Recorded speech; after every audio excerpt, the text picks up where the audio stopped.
That's what I want to do. Okay, good. There we Recording is go. progress. Thank you. First thing I want to do, in addition to welcoming everybody, is to introduce the board of directors of the Desert Cities HOA Council. We have three in addition to myself on the call here. We have Bruce Latta. Welcome, Bruce. And Bruce is in addition to being a board member, he's the chair of the Homeowner Leader Committee at CAI Coachella Valley. And we have Tammy.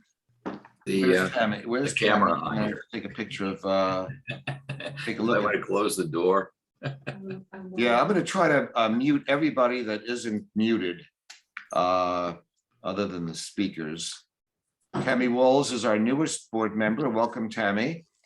And we have Russ Uthi from Palm Springs, has been a longtime board member, and welcome, Russ. Nice to have you here as well.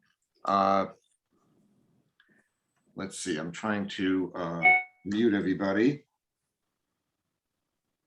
And if anybody has any questions, to keep on pace, this will be a 1-hour meeting. We don't go over. If you have any questions, put them in the chat. I think everybody knows what the chat is. If you don't know what the chat is, just raise your hand using the raise your hand function and we'll get to you. But if you have a question, put it in the chat and we'll try to monitor that and get answers from our esteemed speakers through the chat. That seems to work very well. I want to make everybody aware of something very important that's coming up at CAI, and that is on November 5th. We're having the board leader certification class, and it's a really wonderful series of classes all on the 5th, done at CAI's headquarters in Palm Desert or online. You can do it via Zoom, and you actually get a certification. You get mentioned at CAI National and publication as well as Quora Magazine. And several of us on this call today have gone through that, including myself. And it's a wonderful class. And I urge it for all board members to take it and to pass it. It's not very difficult and it's not many hours. So 11/5, you can go on the CAI-CV.org website and register and learn more about it. Or email me and I'll be happy to tell you all about it. Without any further delay, I'd like to introduce our two exceptionally good speakers today. The first is Mallory Paproth with SET Reserve Consultants. And these are one of the largest reserve consultant firms in the Coachella Valley. And we have Stephen Shuey, PCAM, who's retired from personalized property management, still a consultant, and is also a national CAI educator. And let me start this off, and I will start off and let Steve take it from here. Stephen? Okay, thank you very much, Mike, and good morning, everyone. It's nice to see so many people that are interested in the education that the HOA Council has to offer. Today, we're going to talk a bit about budgeting, but primarily we're going to hit the long-term reserve fund budgeting. But I want to hit on the regular annual budget very lightly. Most of you have been on your boards. You kind of know the routine that goes on. So we know that annual budgets for most associations is fairly easy. As a manager, I helped my boards over the years. I was managing and working within communities for over 40 years. So I've got a bit of experience on that. I started out as a maintenance manager, so I knew the maintenance side of a community. And then I moved in, graduated into the actual general management of community. So I saw it from the administrative side and from the actual maintenance side. And that maintenance is really important. But the budgeting is fairly easy because you have to consider a couple of things. What is mandated? What are the mandated needs based on your governing documents? Those things would include such things as utilities, pool maintenance, lawn maintenance, insurance, permits, and licenses. Those things are generally budgeted by mandate in your governing documents. The documents will say that you need to budget for those things, or you have to have those things, and therefore you have to budget for the cost. And then you also consider the community desires, such as community patrol or enhanced landscaping, such as changing out the flowers once or twice a year. Larger communities may want on-site management. Those are desirable things that may not be mandated in your governing document. The board can consider. And then for the average community in this meeting, you consider what you've been spending in recent years and you consider what is happening in the economy, and then you create an estimated budget and properly and effectively will pay for the expenses of the association. That's basically all the annual budgeting is. You're looking at what you've been doing, what you anticipate the needs are going to be for the future year, and you throw the numbers together. The important thing is to remember is that with the inflation fears we're currently having loom over our heads, the maximum increase allowed for any association's budget without a vote of the membership is 20%. So keep that in mind as you prepare your budgets and you see those cost increases coming in. You may want to consider the desired items may not have quite the priority as the mandated items. We're seeing definite increases in utility costs and labor costs with our various people who pay for labor. So those are important. Now then, with all of that, replacement reserve budgeting needs your serious review every year. Long-term maintenance issues need to be kept up and not deferred. To know what the community needs are for the upkeep of the assets, that is the streets, the roofs, the pools, other common elements, the law requires a mandated study. For discussion on that, I want to turn the program over to Mallory Paproth, who knows all there is to know about reserves. Mallory? Thanks, Stephen. That was a fantastic start. So carrying right on the back of that, why do a reserve study at all, right? Well, there first and foremost is the legal requirement. California Civil Code very clearly requires that an on-site reserve study is required every 3 years. And it also says that it should be reviewed annually. Beyond just the legal requirement, there's benefits to short-term and long-term planning. The awareness factor and thinking proactively are both important when you're looking at your reserves and when you're thinking of the work that's going to need to be done over the next 5 years, the next 10 years, the next 30 years. Reserve studies also help to encourage that all members pay their fair share. We're after as level of an increase to your reserve allocation as we can possibly get. We're after equity, right? We're all living in this together. Anyone in an HOA owns one, out of however many units, so say there's 100, you own 1/100th of the common area, and everyone else owns their equal share. So to better understand why, we have to know what goes into a reserve study to really understand and to really comprehend what a reserve study is telling us. So what is a reserve study? Like most work that starts in our HOA industry, it starts with a proposal. It starts with the work specs, and we want to make sure that when we're comparing reserve study proposals, that all bids are comparable, that you're looking at level 1, 2, level 3 prices. Another good question to ask is, are all disclosures included in the report, right? The whole reserve study is going to tell you a lot, but that's not what you're required to put in your annual mailing. And so after the proposal's been accepted, approved, you'll then move on to the component portion, right? You're going to update your components. We're going to have the discussion. That'll then lead into the funding. That'll be the state of your reserves, where you are currently, and then where you're going in the future, which is really what a reserve study is telling us, not what's happened in the past, but a look towards the future. That'll then provide the budget, right? You need to work in with your community manager, get the budget going towards the end of your reserve study process, and that will lead you to the final disclosures.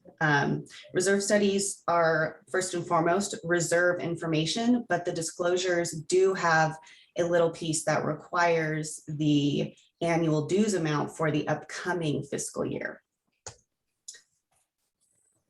So in every single reserve study, there are 2 parts. There's a physical analysis, and then there's a financial analysis.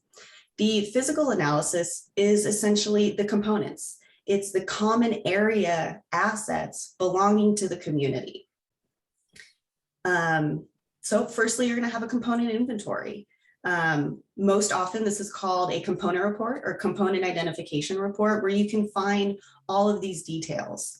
So the inventory is going to name all the common area maintenance responsibilities in the community.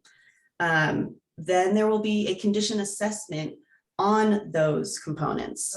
We're going to evaluate how it's holding up. Is it holding up better than we expected? Maybe deteriorating a little faster. We're going to be analyzing the costs. Have we seen, as Stephen mentioned, we're seeing costs go up, labor costs, utility costs, material costs. That will lead us to the life and valuation estimates, assigning a value to the assessment. So we assign full and remaining lives, right? A cycle of expense about how long we expect it to last, when its first occurrence would be, which is the remaining life, and then about how much it's going to repair or replace. Now, the Civil Code says that reserve funds are for the repair, replacement, and restoration of repair, restore, replace, and maintenance of the common area elements, existing common area elements. We'll dig into that a little deeper, but that's a little bit of an overview. The second half is the financial analysis. This is comprised of two parts, the fund status and the funding plan. The fund status is essentially the state of your reserves. It's a good calculation that everyone likes to pick up on is percent funded, right? So that's a good number to understand and to know where your community is, but it doesn't tell the full story. To see more of the full story, you're going to need to look into the funding plan, which is how your community expects to meet your future maintenance obligations. Generally, this is done through your reserve allocation. So typically a reserve fund is going to be the increases we assign to that reserve allocation to meet your future needs. Your future needs are laid out in the components, right? So a reserve study isn't going to hit every single thing that could happen in your common area. It's after a good idea. We've done thousands of reserve studies, and we have seen hundreds of communities all over Southern California. And we are pretty familiar with different common areas and about what maintenance is going to be needed and replacement, but that doesn't mean that we're perfect, right? I don't have a crystal ball to see exactly what's going to be needed and exactly what each project is going to entail, but it's there to give us an idea. So when we talk about proposals, we talk about the work specs. Well, with a reserve study, there is a level 1, a level 2, and a level 3. Now, the level 1 and level 2s are both site inspection reserve studies, meaning that the reserve analyst is going to come on site, is going to meet with anyone who's interested in meeting, and that will be a part of the reserve study process. The only difference between a level 1 and a level 2 is one word, and that's quantification. A level 1 will include quantification of the entire common area, or as much as is reasonable. That means that the site inspector is going to measure the square footage of the asphalt. They're going to measure your fence. They're going to count your light fixtures. They're going to count the irrigation controllers, right? This sort of an idea. The level 2, like I said, is an on-site inspection, but it does not include quantification. But instead, a site inspector will go on property. They will verify, that everything they see on the reserve study component list, they'll see in real life. And then they'll go deeper into the assessment of these existing components. Lastly, there's a level 3. This is called a financial update. There's no site visit for this, but it updates your components. It'll take into consideration the most recent financial information, and it provides fresh disclosure documents. So digging into the reserve study site inspection a little bit more. Again, that's both a level 1 and a level 2. The only difference again being quantification. That's the reason for the difference in price, is the extra work it takes to count and measure the common area.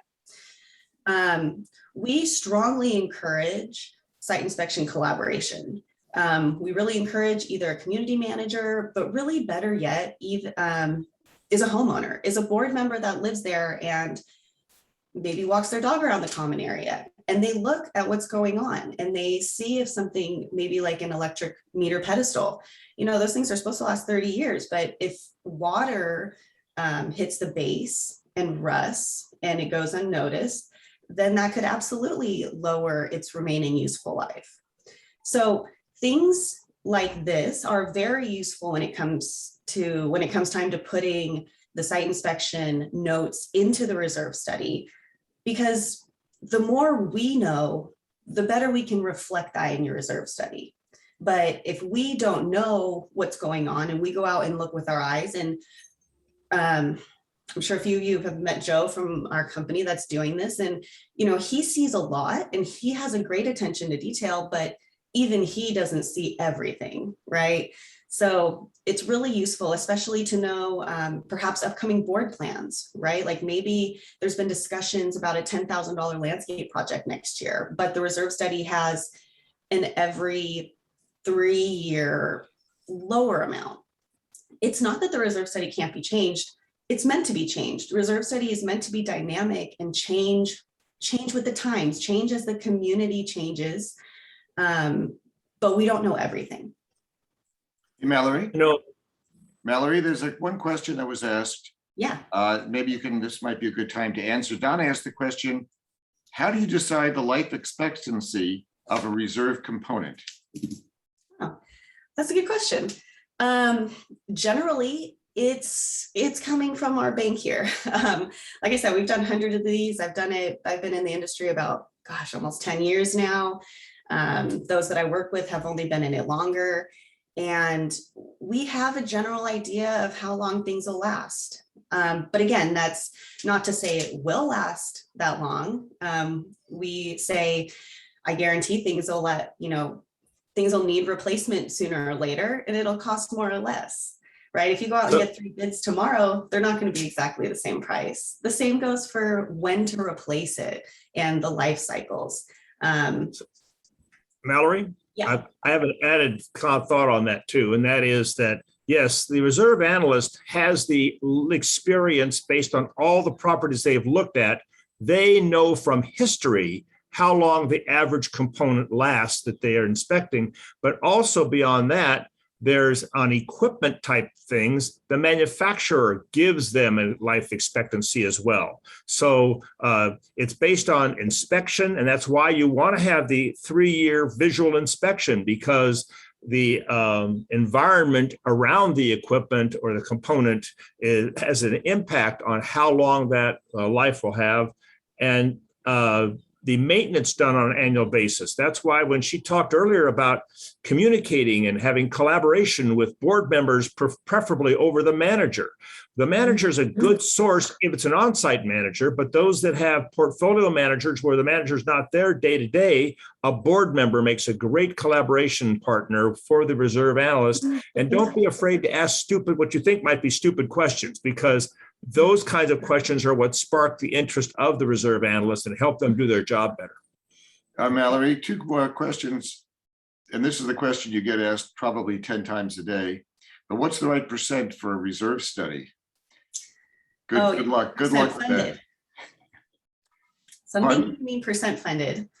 And we'll get into a bit more what percent funded really means and what 100% funded means, and how you compare them to understand exactly what percent funded is. But we generally say the older a community is and the more common area they have, generally the poorer percent funded they are. What did you say percent funded should be? I wouldn't give a number, because There's so many factors that really go into play, and percent funded is really a snapshot in time. It doesn't tell you the story of where you're going and what your plans are, component wise and funding wise. So I've seen a community that's been 32% funded, but they're on a good path now because they just finished a bunch of work. Their reserve allocation was increasing slightly. On the flip side, I've also seen a 70% funded community that sounds like a great percent funded, but they really need to increase their allocation in the next few years significantly to catch up with their expenses that we're anticipating down the road. So generally, you could say if you're 70 or over, you're good. If you're less than maybe 25, you're probably not good, but don't take that with a grain of salt, because there is so much more to the state of your reserves than just the percent funded. Okay, And I'll thank be you. talking further about the percent funded and the amount you should have funded in a later slide. But I think you have to realize that the important thing for a board to understand is that the law is going to require a certain amount of money be put over to reserves based on lending practices with the lenders. They have pushed some stuff down the pike that say an association that doesn't have a certain amount of money going toward reserves, their homeowners may not be able to get loans to buy houses in that community. So there's things like that that play a part in that. Your part is, do we have enough money to take care of our future needs without having to have special assessments? We'll get into that on a slide coming up here very shortly. Go ahead, Mallory. One last question, Mallory, and that's who decides how much to update a reserve item cost basis, such as the increasing asphalt costs? Oh, again, that's generally us by what we're seeing out there, unless you get a bid. If you get a bid, say you're gonna have your seal coat done, but you're like, hey, company, how much longer do you think we can last the asphalt before we have to completely rip it up? They say maybe another cycle or two. Oh, can we get a bid for that work? Even though it's 7 or 8 years down the road at this point, getting a bid like that's never a bad idea. And just to be on the same page as far as how much work. Asphalt is one of these components where a seal coat is fairly standard, but there is also a slurry, which I'm not going to go into, but it's a little different of an application. Then there's an overlay, which is like a simple list of the heaviest work. There's petromat, which is a material substance. You can go also into like a thicker overlay. Are we going to go 4 inches deep, 5 inches deep? Are we including base? So this is just one of the ways we go about thinking of the components, but you can repair it, you could replace it, you could go for a nicer quality, you could go for a lower quality, a different material. All of this is within the realm of your reserve study, but it's all going to impact the cost. All right, so when we get into reserve components and we're putting together a reserve study, there's different things we need to take into consideration, right? First of all, let's think of operating expense versus reserve expense versus a capital expenditure. Here in California, in our HOA land, a capital expenditure is defined as adding something new to the community where something before did not exist. I'm not an attorney. If you're considering doing this, please speak to your legal, but a generally accepted example of this would be if you had an empty lot or just some grass and the board decided that they want to put in a playground, right? There was before no equipment. We're going to add some equipment, maybe mulch, maybe a drinking fountain, maybe some fence. This is considered a capital expense and it cannot be paid for with reserve funds. Then there's operating versus reserve expense. And oftentimes I get asked these questions a lot, and I encourage people, managers and homeowners, to reach out and say, hey, we're considering this expense. Would this be operating or reserve? And a lot of times I can shoot them back an answer or what our opinion is to just give them a little bit more. But here's the 4-point test. is it a common area maintenance responsibility, right? It can't be city land, it can't be on any particular homeowner's property. Is its life limited? Can we look at this and assign a full life? Is its remaining useful life predictable? Can we say, well, this pool heater is about 10 years old. We bought it about 4 years ago. So there's probably about 6 years remaining. And then lastly, is its replacement cost above a minimum threshold? Now, this minimum threshold will vary community to community. Some master plan communities don't have a reserve expense under 5,000. For me, I would generally consider, for most communities, $500 a threshold. Again, this is really up to the board, and a discussion with the board, senior reserve analyst, should come to some conclusion. But the idea is we don't want operating expenses in reserves. We don't need day-to-day expenses. The reserve study is really for the long-term maintenance.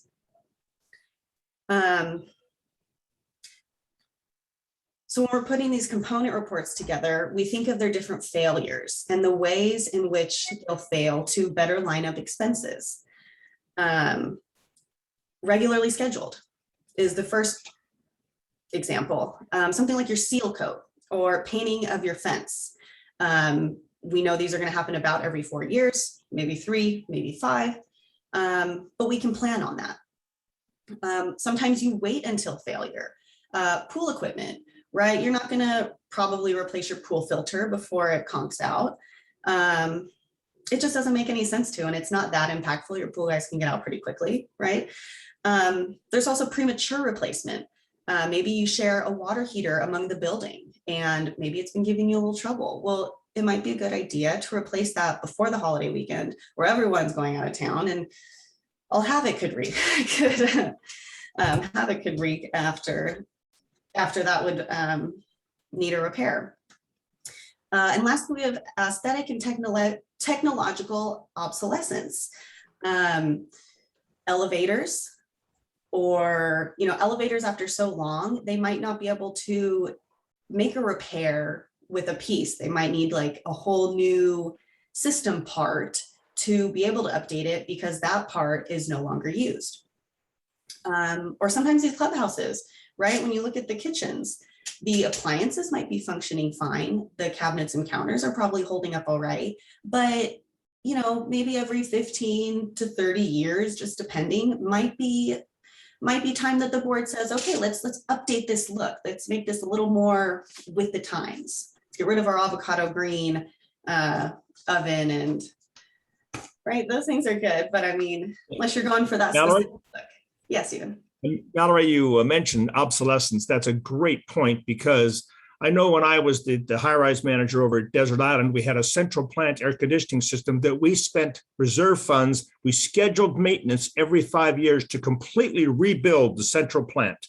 And after I guess it was close to 20 years, 15, 20 years, we could rebuild that central plant, but it still was obsolete. The cost of electricity was so high that we could go out and buy a brand new air conditioning system that was high efficiency and save money and pay for the system over the next few years by electrical savings. So when you're considering what goes into the time, the life expectancy of components, that obsolescence factor is important, because a newer, more modern device might be much more efficient and save the association a lot of money. Absolutely. We see this with access systems as well. When you're replacing a phone directory, it might just be easy to swap it out, but you might also look into whatever the latest and greatest is. At least just ask the question and see if it's, if there's interest within the community. So then you got the failures, the different ways to think about upcoming. So when that happens, or when we're preparing for it, there's different ways to think about the replacement. We can do the entire project at one time, or we're going to break it out into sections. With something like a pool heater, pretty easy. You're going to one and done it. But something where you're going to do a little bit more than just seal coat with your asphalt, well, you might want to break that out into areas, perhaps You have 3 streets and you'd be best to do 1 street at a time. I mean, there's a number of ways to do this, but all together or breaking it apart. The proactive replacement. It always happens where we're reactive, right? Reacting to a repair, a maintenance obligation, but instead of waiting until the last minute, I guess that goes right back to that shared water heater. If it's giving you trouble or you know it's getting old, you might want to think about replacing it ahead of time, saving yourself the headache of whenever it does. And then synchronized replacement. If you're planning or your board's thinking of, well, we've got to get the seal coat next year, we've got to paint the buildings, and it'd be nice to do a little landscape refreshment, it's good to think about the timing of these expenses. You're not going to want to seal coat first because then you're going to have these big trucks, all, you know, the contractors coming in and going all over that fresh seal coat, walking on it with their machines. You probably want to paint the buildings first, then do the landscape, and then the streets, kind of moving from inwards outwards, so that all of that effort and money isn't wasted. And then life of project. This is becoming more and more of a conversation because there's the Davis Sterling is very specific with what reserve funds are meant to be spent on, right? It's to repair, restore, replace, and maintain the common area. But what happens with the gray items? So concrete sidewalks, right? There generally will not come a day when your community will have to rip up all of the sidewalks and relay fresh concrete. In the last 10 years I've been doing this, I've seen it done once. Very rare, but it happens. Generally, what's a more acceptable approach is to fund for concrete repairs, right? If you have a very large community, maybe it's something like 10 or 20,000. If you have a smaller one, maybe it's something like 5 to 10 every 5 to 10 years. And again, this is when something arises and a new component's added to the reserve study. It's oftentimes a starting point. It's not to say you must spend $5,000 every 8 years. It's saying, okay, it seems like it's been about X number of years since you last did concrete replacement. Maybe you'll need it again in 8 more years or 5 years or whatever the case is. But my point is, a reserve study is dynamic. Like I said earlier, it's meant to change with the times.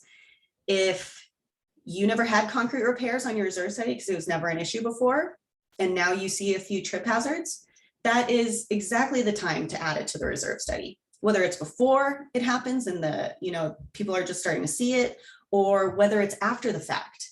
Both times, let your reserve analyst know. You can have the conversation with whether it is a good idea to put it in the reserve study, or whether it truly was a one-time expense, and then you probably wouldn't need to add it.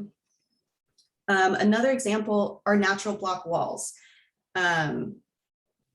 Yes, you will need repairs more than likely. Maybe a tree root will lift it. By natural, I mean unpainted, because the painting of that wall would be in the reserve study, definitely. But again, if an issue arises, let your reserve analyst know, have that conversation. Infrastructure, plumbing, supply, and waste lines. All of these are not automatically put in the reserve study because they don't have a remaining life of less than 30 years. And how much would it cost to replace? Well, who knows, right? Could last 30 years, could last 60 years. We've seen a plumbing out there lasting 100 years.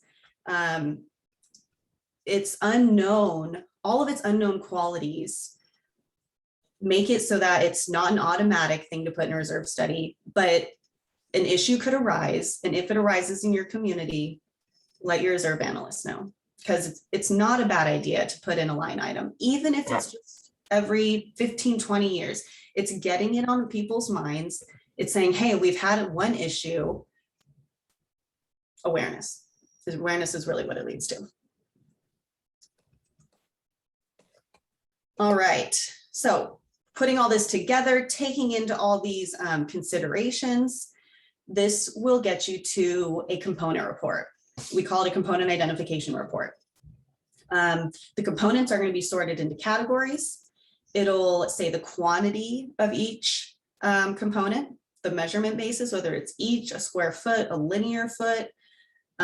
It assigns full and remaining lives, right? Full life is the life cycle. The remaining life is the first occurrence. It'll state current and future replacement costs. And it then gets into a little of the calculations that'll lead us to understanding percent funded and 100% funded. That is straight line allocation. This is how much your components cost every year. So for each line item, we'll calculate a straight line, how much it costs every year, or how much it depreciates by every year. And then it comes to a total. A good measure of how your reserve allocation is to compare the straight line allocation to your reserve allocation, your annual reserve allocation. If yours is about there, then that's a good sign. You're collecting about how much the components are depreciating by every year. If you are very low, if you're much lower than this number, that's giving me a little, I'm not going to say a red flag, but I mean, it's sparking my warnings, and it's definitely going to make me make you aware that your reserve allocation's got to go up. And then fully funded is 100% funded. You compare that to the dollars in your reserve account. That's how you get percent funded. But we'll dig into that a little more. That's just a little blast. And here's an example of a component report. I think, Stephen, you had some to mention here. Yeah, in fact, this is my area of expertise because I deal with the board members and the managers on examining these reports. And what I've seen, that there's two reports that are provided in most reserve studies that are critical for boards and management to review every year. And this one that you're looking at here, in that bottom portion, you'll see that the columns are out there, and the fifth column over, I think, is the estimated remaining life. And I'm a big proponent of asking board members, you must review the reserve study as a board together every year. Look at it when the new report comes out to you. If you're not getting an updated financial update every year, you should be. And there's been a lot of talk over the years that it's not required. Well, the fact of the matter is the Civil Code's very clear on the fact that you must do a financial update. They just don't tell you how to do it. I think the logical way to do it is to have your reserve analyst do it for you, because all the different numbers in these reports all tie together. So when you change one number, a whole series of numbers could change in the report. It's important to keep your reserve analyst involved, and your homeowners get a better report if you get the financial update done. Your job as a board member is to look at the year's remaining life, and anything with 2 years or less in remaining life should be looked at more closely. The fact is that in our world today, the California Civil Code is pretty clear on the fact that if you decide to defer maintenance, that is to say, put something off because whatever the excuse is, we haven't got enough money or we don't think it needs it yet, whatever the excuse is, when you defer maintenance, you are doing something that now requires you and your management company to properly disclose why did you defer it and what is your plan for getting the maintenance taken care of. In most cases, if you're looking at an item, say, that's coming due in the next year or two, you can tell with your reserve analyst, hey, can we extend the life of this particular item and say that it's not due in 2 years, but maybe it's due in 4 years or 6 years. You and the reserve analyst can work that out, and you change the anticipated life, and then you've extended the life as opposed to deferred maintenance. It's a very critical point, because you don't want to defer maintenance, but you don't have any problem extending the life due to proper maintenance that you do on an annual basis. And that extending the life is good maintenance.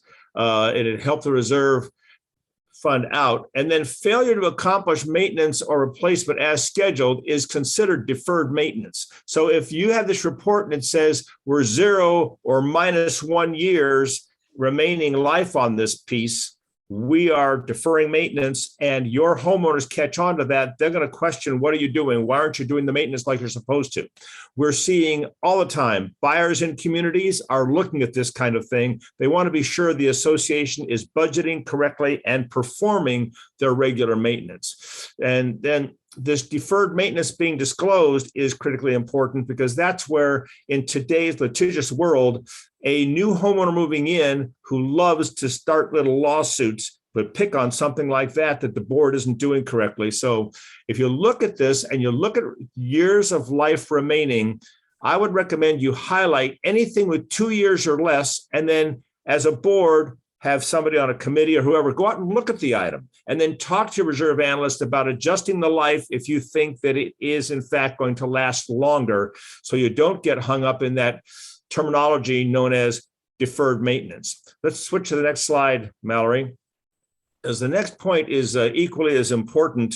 And this slide talks about how funding is done year to year and how maintenance is done year to year.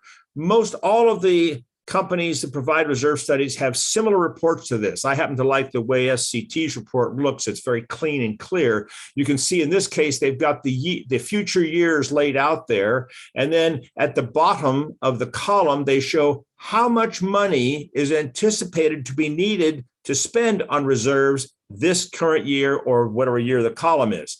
And that helps you board members, because you are typically putting your reserves into locked up funds like a CD, a 10-year CD or a 20-year CD or a 30-day CD, whatever it is. You want to be sure that where it shows the total at the bottom of the column for that particular year, that funds will be available that year without you having to go into a locked CD and lose interest earnings and pay some penalties on early withdrawal.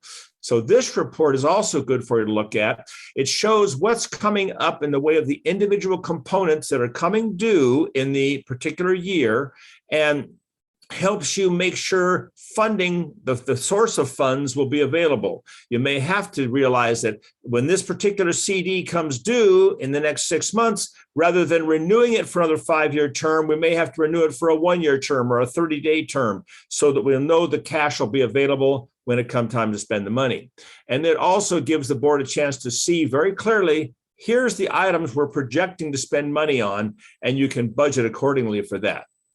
Having the spendable cash available when the funds are needed is an important part of the board's annual budgeting consideration.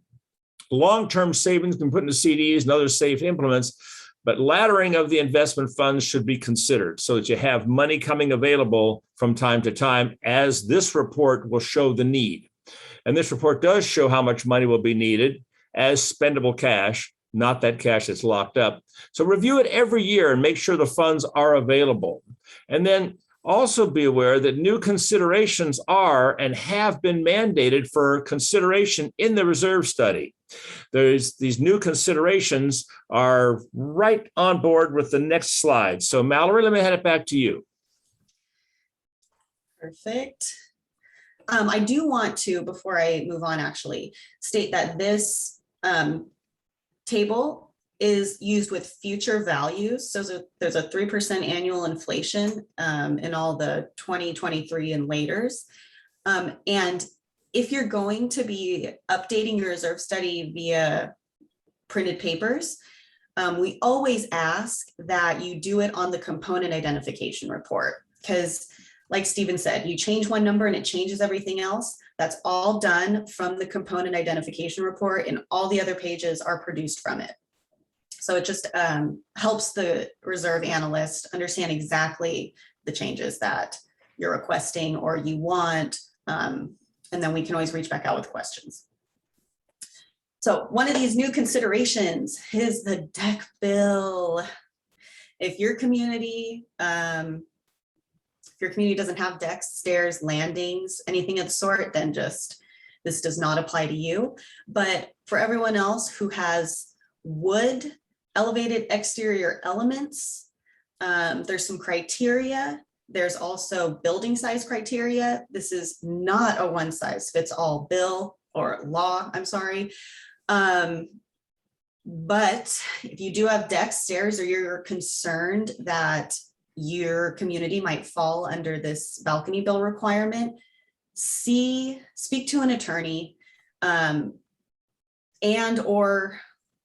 definitely an attorney, because that is going to make a big difference.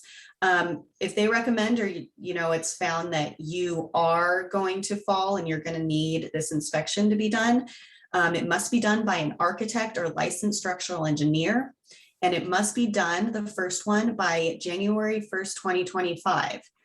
That's coming up very quickly. We're already at the end of 2022. It really must be done in 2024. Really, it should be done a little sooner, because all of these findings must be incorporated into the reserve study. The inspection itself is a reserve component, so that should be added as a line item. And the repair, replacement, and or seal and waterproofing, those should both be in the reserve study already. So like Mike and Stephen were both saying, there's, with the bad accident that happened out in Florida, this is probably only the beginning of what we'll see in the future, maybe with other inspections or other areas. But for now, we have the balcony bill. Elevated exterior elements, if they're out of wood, it can be decks, balconies, stairs, landings, anything of the sort. And I can say very clearly, if you're unclear on whether your community qualifies for these deck issues, just contact your reserve analyst. The reserve analyst pretty well knows, but if you need it and you're not budgeting for it today already, you're already in trouble. You've got the financial cost of these inspections, and some of them are destructive testing where it's expensive testing. You need to be budgeted correctly for that. So do consult your reserve analyst as soon as you can if you have decks of any kind. Absolutely. And if you have the type where you can see into the structure, that will probably be less invasive. If you have a type of deck where you can't see the structure, which I believe most of them are this type, like Stephen said, destructive testing, and you might want to think about adding something so that the next go around every 9 years is going to be less cost intrusive, like doors or like vents or mesh. I mean, there's a number of different ways, and ways are new and better ways are only coming out every day, but just things to keep in mind, because this will need to be done every 9 years. Yep. All righty. So once the components are all squared away, or as satisfactorily as possible, because I know there's always little tweaks we could be making, but at some point you got to say, all right, it's going to be a 2, not a 1, 100. Let's make all your decisions. Then we move on to the funding. Well, that starts with the most recent financial package. We take the balance sheet to get your reserve balance. We then take the income statement to get your current reserve allocation. And we use both of those to estimate that fiscal year-end balance. So if we get a July financial statement, we're going to add however many months till the end of the year to that balance, and then subtract any known expenses. That's going to give us our estimated year-end balance, which we're required to provide. Most often, if there's a discrepancy on this amount, it's usually expenses that have or have not been taken into account. So if you get your first draft from your reserve study and you're like, whoa, I didn't think it would be anything like this, it's way high, it's way low, reach out to your reserve analyst. It's an easy thing to fix, and depending on who does your financials, it may or may not be, and depending on what you have in your community, if you get a cost center or you had a legal issue, there's different ways to sort the money. So sometimes that is or is not clear for us. We're down to about 5 minutes, Mallory, so we got to breeze through them pretty quick. Oh, okay, perfect. I'm going to skip over this for now then. So understanding 100% funded. The reason this is important is because you take your cash on hand, You compare it to your 100% funded, that gives you your percent funded. Exactly. Or like I said before, it's not the most important calculation to take into consideration, but it is a snapshot. And I know everyone likes to grab onto percent funded. So there's just how you calculate it. And you do this for each component. Individually, you add them together, that gives you your 100% funded. You compare that to your cash. Like I mentioned earlier, the annual allocation, how much your components depreciate by every year is about how much you should be putting into your reserve account. They need to balance at some point. Now, if your balance was lower, your percent funded was lower, then your allocation is going to need to be a bit higher to make up for all those years that it was too low. And on the flip end, if you have a very high percent funded, you have a lot of cash in the bank, more than the reserve study says you need, then your reserve allocation can be a bit lower to bring you back to that comfortable equilibrium.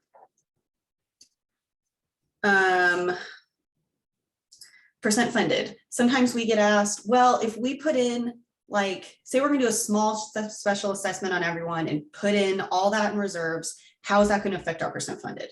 Well, it will improve your short-term percent funded. However, it does not make up for an inadequate reserve allocation, right? You will be injecting cash into your balance, so that will automatically make your percent funded bigger. But if your reserve allocation is too low, you're just postponing what is inevitable, which is increasing your reserve allocation. But the whole goal of the reserve study is to avoid special assessments. It's to see what's coming, next, to have an awareness, and to be thinking about them, be thinking about the projects you have to do. It's nice to know what's happening 30 years down the line, but really what's the most important are about the next 5 years. What are your immediate big projects? Are they huge projects? Or are they small projects? And keeping those in mind with everything else that needs to be done. Favorite chart around here, probably not yours, definitely mine, is the cash flow and percent funded. This is just explaining how to read the table. On the left side is end of year figures. In the middle is revenue, money coming in. On the right side is expenditure. I got the wrong slide up. There you go. Okay, expenditures are going to be on the very right side. So up here, end of year figures, revenue right here in the middle, and expenditures on the right side. And here's where Stephen was mentioning the deferred and non-recurring can go over here. Taxes, we generally don't see much of those. Here's all your component expenses. So again, from that component identification report produces all of this. So that 10-year, you will see matches exactly here, these component anticipated expenses right here.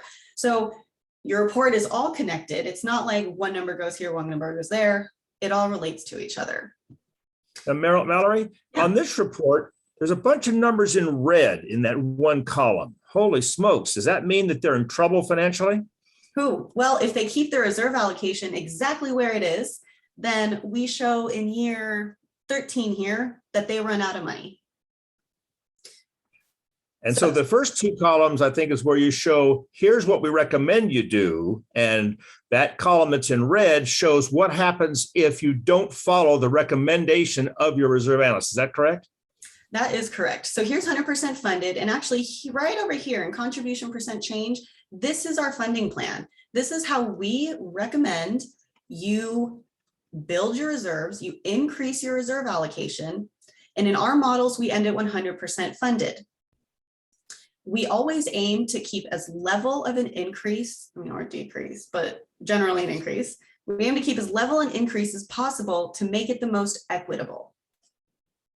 I do want to point out percent funded column right here. Right now they're at 69.28.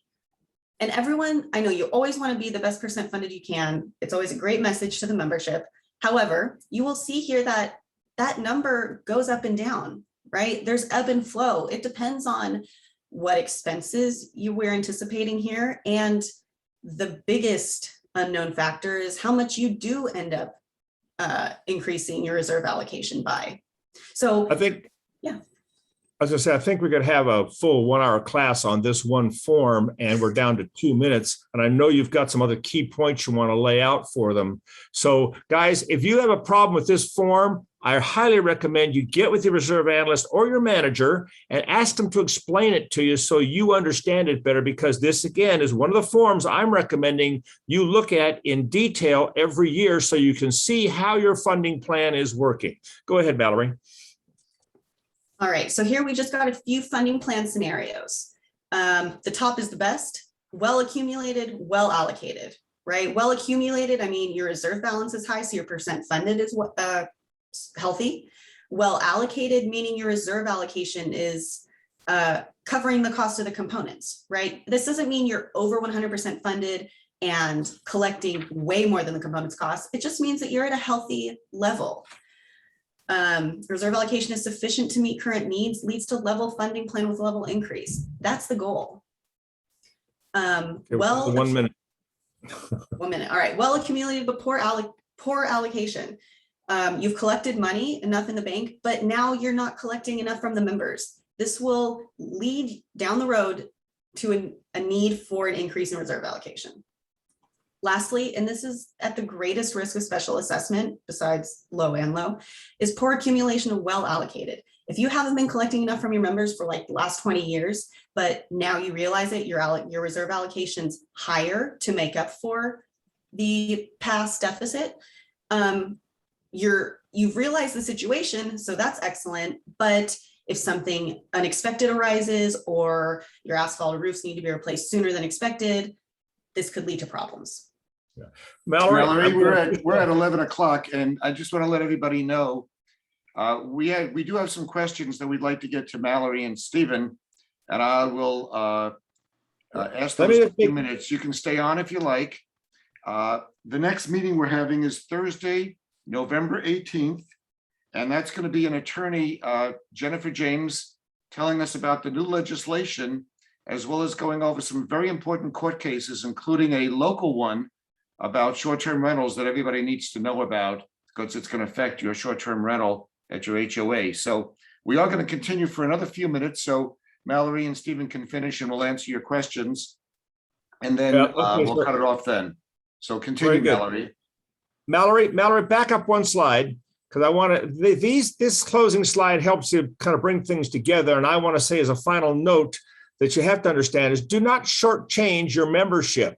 You need to budget with reality in mind. The law says the association shall levy, and I'll say this again, the association shall levy regular and special assessments sufficient to perform its obligations under the governing documents and this act being the Davis-Sterling Common Interest Development Act. The law is very clear. As board members, you have a fiduciary duty to make sure you budget correctly. Don't allow the angst from your homeowners about increased fees get to you. You have an obligation to make sure you budget correctly. This reserve study is a major part of that. And it's not a choice to budget with reality in mind. The law requires it as the board's fiduciary duty. Any final comments on your side, Mallory? I just want to note that when you are approving your reserve study, you are essentially approving next year's reserve allocation. You are not setting in stone everything that the reserve study lays out, because again, it all changes year to year. You're just committing to next year's reserve allocation. All right. So, Stephen, a couple of questions, if we have time, if people want to hang on.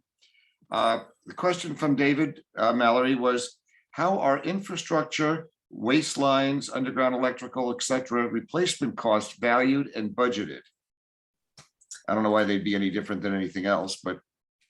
Yeah, you probably cover minor things with those through your operating expense, or, maybe something little comes up here and there that's inexpensive. I mean, probably less than $500, but if something's an issue, even if it's right now an operating expense, but if you're having infrastructure or you're looking at all your lighting and saying, wow, I know a lot of our wiring's shot, or I know when they first put it in, they didn't put it in conduit like they do standard now. Bring it to your reserve analyst's bring it up to them and talk about it. Really, that's the best way.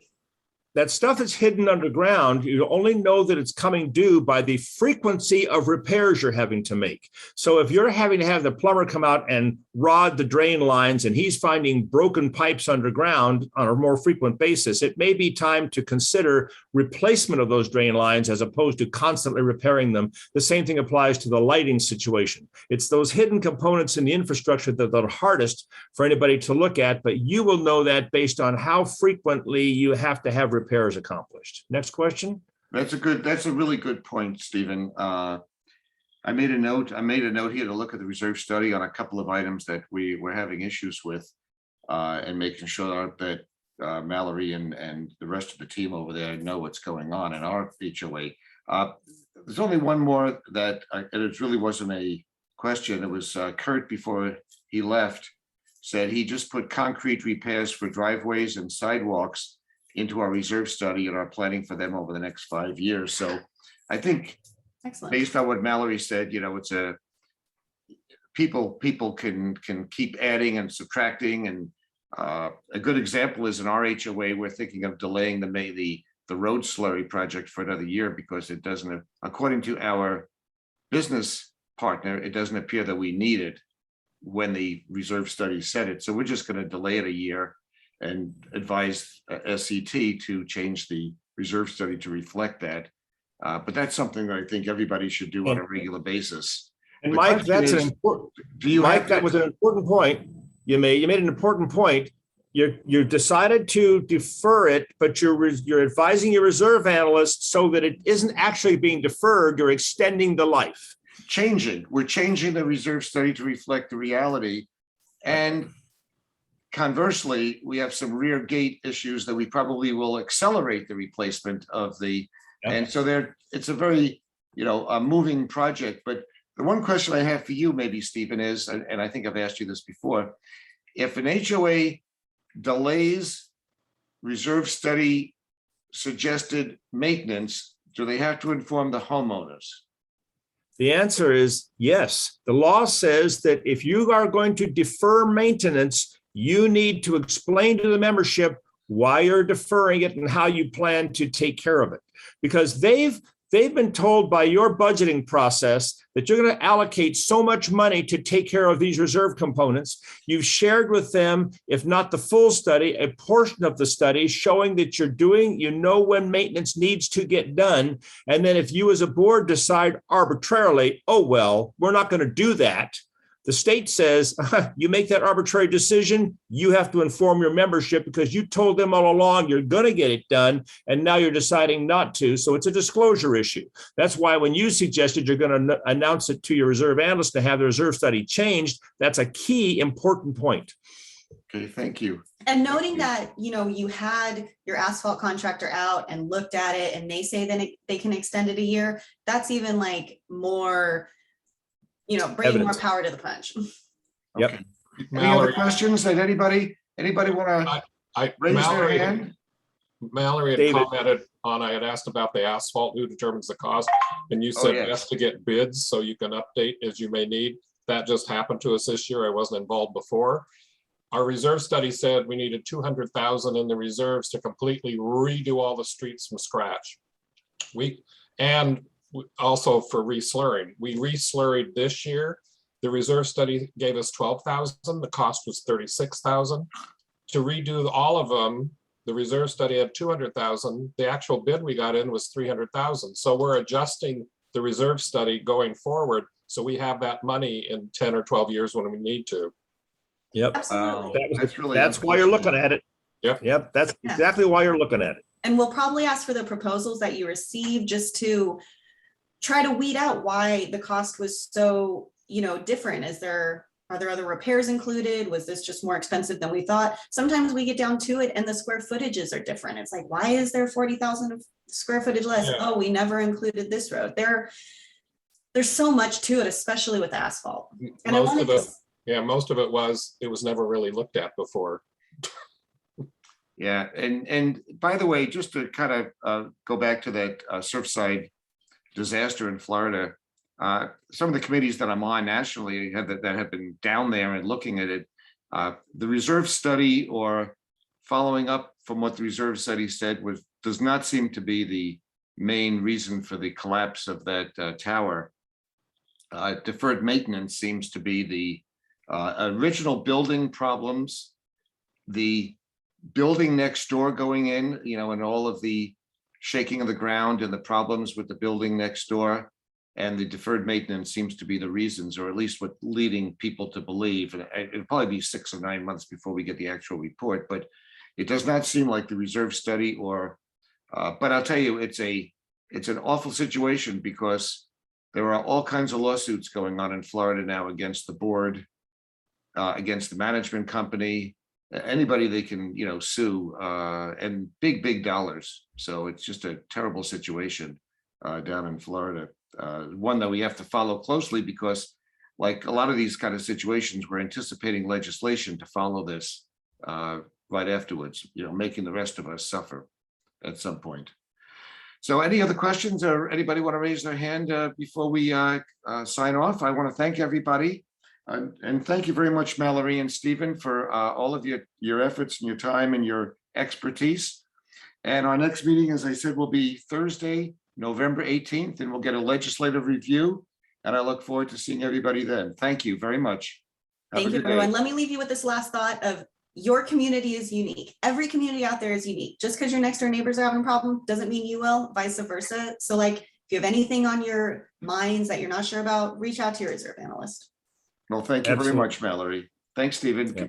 Have a good day, everybody. Thanks, everyone. Bye.